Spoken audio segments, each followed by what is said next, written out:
Africa's largest economy has some tough times and tough decisions ahead. In the first 4 months of 2022, debt servicing overtook government's revenues. A breakdown of the 2022 fiscal performance reports for January through April showed that Nigeria's total revenue was 1.63 trillion naira, while debt servicing was 1.94 trillion, showing a variance of over 300 billion naira. According to the World Bank, the federal government used 96.3% of its revenues to service debt in 2022. Put this another way, for every 100 naira that the federal government made in 2022, it spent 96 naira 30 kobo to service debt. However, the issues around Nigeria's debt go beyond that situation. By the final quarter of 2022, Nigeria's total public debt had surged to 46.25 trillion, an increase of 6.69 trillion naira compared to the 39.56 trillion recorded in 2021. The numbers, causes, and consequences of this debt can vary depending on who you ask. But one thing all analysts and observers have agreed on is that Nigeria must face its debt challenges head on, and President Tinubu must get public finances back on track. Joining me now is Dr. Yemi Kale, Chief Economist and Partner at KPMG Nigeria. He was also Statistician General of Nigeria's National Bureau of Statistics from 2011 to 2021. Dr. Kale, welcome to Business Edge, and thank you so much for joining us. Thank you for inviting me. So I think what we definitely have to do is sort of starts with a look back at the previous administration, which exited the helm of affairs on Monday. And when the Buhari administration handed over on May 29th, we will start from there. So it's reported that Nigeria's debt stock soared under the 8 years of the Buhari administration from some 12.6 trillion to over 80 trillion naira. So when it comes to the country's debt, let's talk about the numbers, because there is some variance depending on who you ask and what you're looking at. For you, in this situation of a new administration coming in, what do the numbers stand that the Tinubu administration needs to take note of? I think the official source of debt, national debt in Nigeria, is the Debt Management Office. So any other numbers that do not align with what the Debt Management Office has said should be disregarded. I think people are, depending on who is analyzing, the Debt Management Office takes some time to update its records. They might not have updated the accumulated debt since their last report, which is in as of December 2022. So people might try to estimate what could have increased to, that could have caused the variations in the debt figures. Some would have to apply whatever exchange rate they think is applicable. Again, that would mean that the estimates might differ depending on whether you're using the official exchange rate, the parallel market exchange rate, and the exchange rate changes on a daily basis. So that is responsible for the variations that you see. But like I said, it's we can make speculations, we can do analysis and forecast, but it should be very clear when we are reporting that it's just forecast based on different scenarios. But like I said, the official source of national debt in Nigeria is the Debt Management Office, and it's what the Debt Management Office says the debt is that we should take into consideration as a country.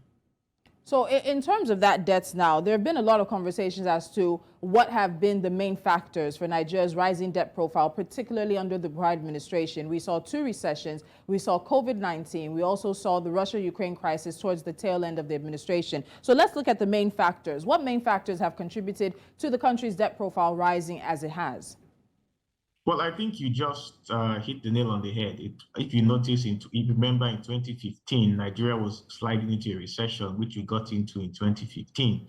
And at the time, the message by the federal government in 2015 was we need to spend our way out of the recession. But our revenue figures were not particularly impressive. We barely had enough to just pay off our to just service government, to pay recurrent expenditure, and there was very little left for capital expenditure. So if you want to spend your way out of recession, you need a lot more money. But revenue reforms take some time, and I guess the government felt that the easiest thing to do was to borrow money.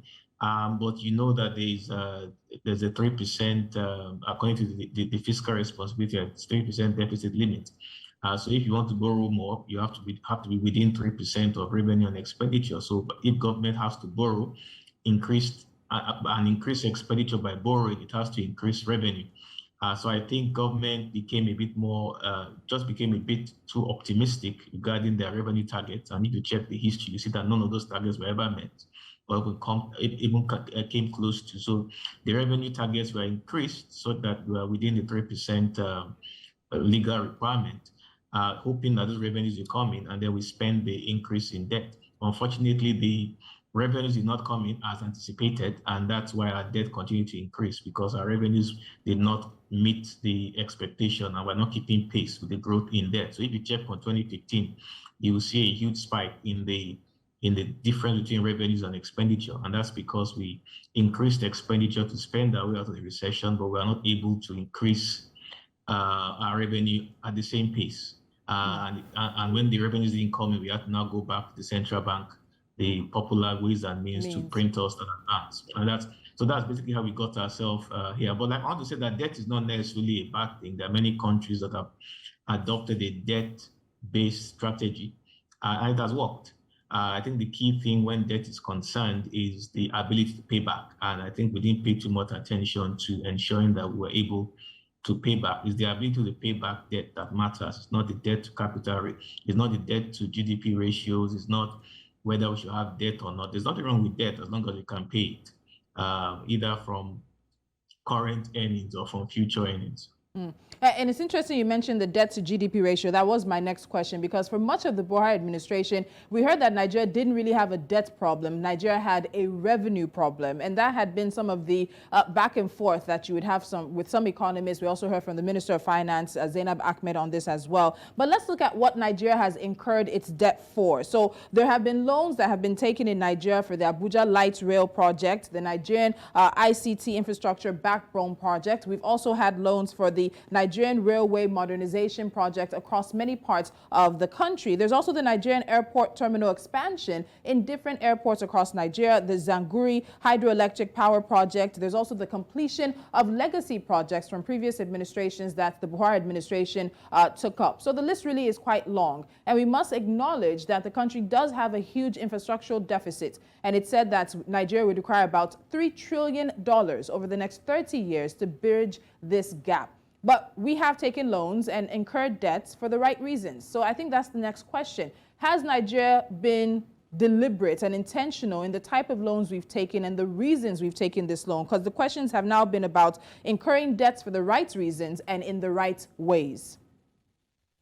Well, yes, I would say for the substantial part of the debt has been used for very much needed projects, not 100%. I think a large part of it was used for infrastructural development, which is actually quite needed. The best place to put your debt at the end of the day is going to be in projects that can pay for themselves directly or indirectly over time. And I think for the most part, debt was put into these things. Of course, there was still some debt that was used to run government. There was still part of the debt that was used to pay things like subsidy payments that were growing significantly, public sector operations as well. But I think majority of it was used for infrastructure development. And so that's generally a good thing, not everything. So I think when the ministers and some analysts say that Nigeria has a revenue problem, by the way, I believe Nigeria has a revenue problem, it has a debt problem, it also has an economic growth problem, because if you are growing faster, your revenue will also be growing just as fast, because the revenue of government, VAT, CIT, and co come out from economic growth. The more people are spending, the more the economy is expanding. Of course, the more taxes the government can take for the expansion. So if we are growing if we double that growth, for example, from what it is currently 3%, roughly 3%, our revenue will double immediately, almost automatically. So we also have a growth problem.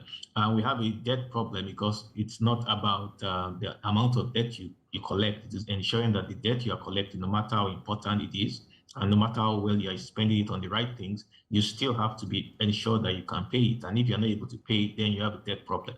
And we have a we don't have a revenue problem. We have a revenue problem, is what the analyst and the former minister used to say, because when you look at your debt to GDP or your revenue to GDP, it shows you that there is enough revenue in the economy. When it is low, it basically means you're not doing very well to collect as much revenue from the system, the economy. So that's the problem. The money does exist in the system to pay back the debt, but the problem is our revenue system is not very not very efficient, not very effective to do that. And that's what the minister says, that we have revenue problems. Because if we're able to reform the revenue system and get more money from GDP, from the economy, which exists, then we will not be complaining about a debt problem. But I'll give you one example.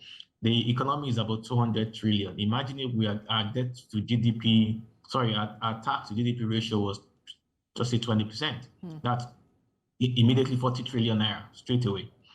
So the money does exist in the economy. We're just not very good yet at trying to get that money out of the system. That's what the minister would mean by saying, look, the money is there. It's more of a revenue challenge, trying to get that money out of the system. That's what it means. So I think it's all three: revenue, debt, and economic growth challenge.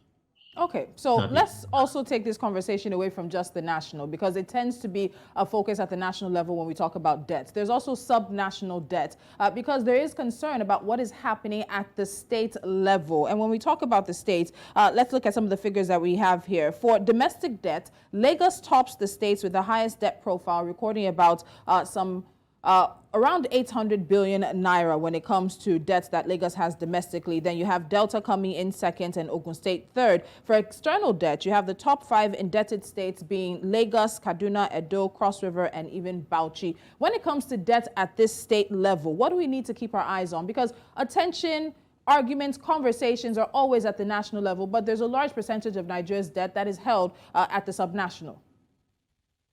I think whether it's national, whether it's subnational, the points remain. What the base, even if it's individual, me and you, what's going to determine whether we borrow money? It's going to be what we are going to use it for and whether we can repay that money back. It doesn't matter whether it's an individual, a business, a state, or the national or the federal government. It's the same principle. You have to ensure that the debt you are borrowing is sustainable. It's being used for things that, as much as possible, can generate revenue so that you can repay that debt. And if you are borrowing at a pace that is faster than your ability to pay it back, then that's not good debt.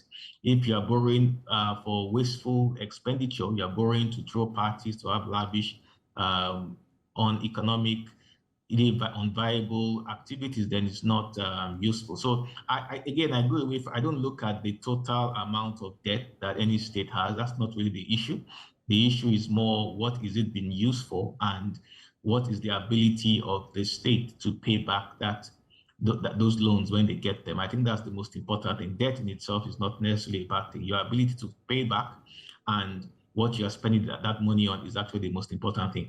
That will determine whether the debt is good. It is a good debt to have, or it's a bad one. Or a bad debt. All right, you mentioned the CBN's ways and means. Let's get to that right now, which it has been one of the most controversial aspects of the loan conversation. The Central Bank of Nigeria's ways and means. Now, 2 days before the start of Bola Tinubu's presidency, the Nigerian Senate held an emergency meeting to amend the CBN Act, raising the federal government's threshold for borrowing money from the CBN. The limit has been increased from 5% to 15%, while the Buhari administration borrowed a record 22.7 trillion naira from the central bank. And in the end, the Senate also approved a request to restructure that money and turn it into bonds. Of course, we've talked about recessions. We've talked about the COVID-19 pandemic, as well as the effect of the Russia-Ukraine crisis. But many are also wondering if President Tinubu should still go ahead and assent to this amendment. Would you suggest or recommend he does? And if he doesn't assent to this, what do you think things stand, or where would things stand with the ways and means? Well, I think that, and this is my opinion, I think that the reason why that was hurriedly done, because you would have expected it could have been left to the incoming government, was for 2 reasons. One, to just ensure that, because CBN went against the law by borrowing to government higher than the law specified. So in that regard, the law had been broken and it had to be rectified. So by adjusting the ratio from 5 to 15, it makes, retrospectively, and it makes the 22.7 million legal. And I guess it makes the converting them to bonds also easier to implement. It's not based on illegality. But I think it also indicates that the incoming administration might also be considering a debt-led strategy in the short term, because we just don't have the revenues.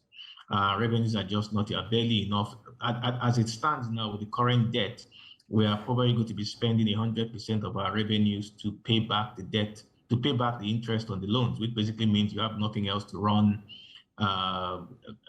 government, and you have nothing else to even consider more developmental projects. So in the short term, and revenue reforms are not things that occur in the short term. It's more of a medium, longer term thing. So in the short term, the new administration has to function.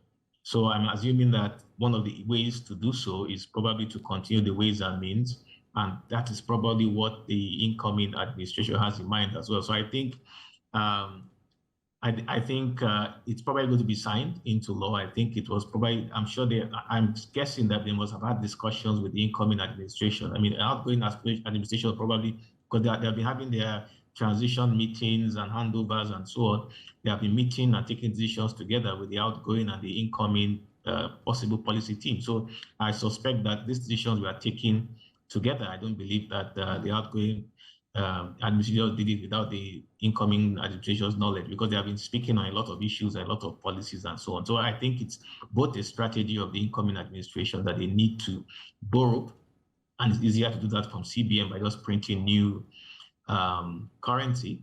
And it's also a way to combat the illegality, previous illegality with CBN, and make everything not legal and tidy it up quickly and nicely. All right.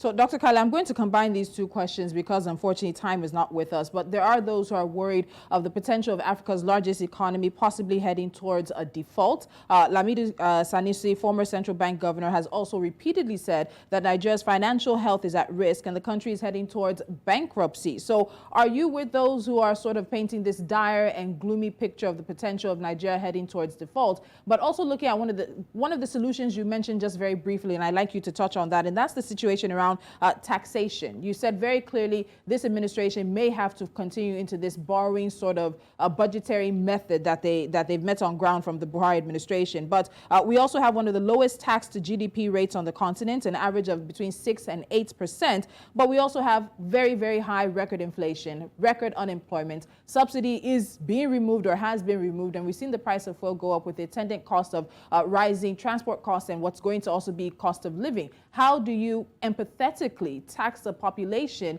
that already has millions of people in multidimensional poverty and millions of more people struggling along the line? Well, first of all, I think the updated tax to GDP ratio that the FIRS released yesterday was 10.9%, based on some recalculation. I've not really gone through the process and see how it was computed, how it was recomputed. But they did the right thing by getting the clearance of the National Bureau of Statistics. I think I saw in the announcement that they got the NBS to validate the methodology they use, but I've not seen it, so I can't speak to it. So it's more like 10.9% officially anyway. Yes, I think it's going to be a big challenge to tax households and businesses at a time when the economy is really struggling. Households are struggling. Household consumption expenditure has been contracting for a while. Business earnings have been squeezed. It's going to be difficult to actually get more tax from that system. So I'm not really thinking about it in terms of getting the taxpayers to pay more, increasing more taxes. I think it's going to be more of the focus is going to be more about expanding the tax net. We have an informal sector, for example, that contributes 30 to 40% of GDP, but that contributes about 3% of that economy to taxes. So it's to expand that 40% that is not being captured. When I say they don't pay tax, I don't mean they don't pay. I mean the taxes they pay, they might pay informally. It's not getting into government coffers. So expand the tax net through technology, ensure that any taxes in the formal sector that has been paid gets into government hands, and those that are operating in the economy that are not paying taxes get to pay their tax. Then you can increase the taxes that way. I mean, 40% is a huge portion of the economy to not be taxed. And also more efficient, and probably more importantly, more efficient expenditure management, cut out wasteful spending. I think, for example, the removal of subsidy, even though I'm not very keen on the manner it was done, I think more communication was required, but I still agree that it needs to go. So wasteful expenditure like subsidy, expenditure like all these tax incentives, and you look at it, you go through them and you look at whether they have been efficient, effective. They have not been, then you revise them or remove them so that you can get more revenue for government. You look at the expenditure of revenue generating agencies. You find a situation where as revenue is increasing, these agencies, all they're doing is increasing their expenditure as well. So more efficient expenditure, expand the tax net. That's actually what I am looking at, and hopefully possibly try and fix the challenges in the oil sector in terms of oil production. All right, Dr. Yemi Kale, Chief Economist and Partner at KPMG Nigeria. This is our first engagement, and I definitely am sure it won't be our last as we look to see how Africa's largest economy, Nigeria, can find its footing in very uncertain and difficult times. Thank you so much for your time today. Thank you for having me. All right, fantastic.